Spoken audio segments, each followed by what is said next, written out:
நீங்கள் பேசிக்காக எலக்ட்ரானிக்ஸ் தெரிஞ்சுக்கணுமா தான் இந்த வீடியோ வந்து உங்களுக்கு ரொம்ப யூஸ்ஃபுல்லாக இருக்கும். இது வந்து பார்த்திங்கன்னா கெப்பாசிட்டர். ஸோ இந்த காம்பவுண்ட்டை மோஸ்ட்லி நம்ம நிறைய இடத்துல தான் பார்த்துருப்போம். இந்த கெப்பாசிட்டர் தான் இந்த பிரிண்டட் சர்க்யூட் போர்டில் நான் வந்து சால்வ் பண்ண போகிறேன். இந்த கெப்பாசிட்டர் வந்து பார்த்திங்கன்னா aluminium electrolytic capacitor through whole type.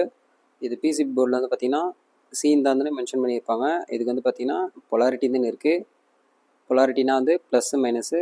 So அந்த ப்ளஸ்ஸு மைனஸை பார்த்து தான் நான் வந்து பிசிபி போர்டில் இன்செர்ட் பண்ணுற மாதிரி இருக்கும். இது வந்து பார்த்திங்கன்னா லீடுன்னு ஒரு சைடு லென்த் ஆகும், அனதர் சைடு வந்து பார்த்திங்கன்னா நமக்கு கொஞ்சம் லைட்டாக ஷார்ட் ஆகுதுன்னு இருக்கும்.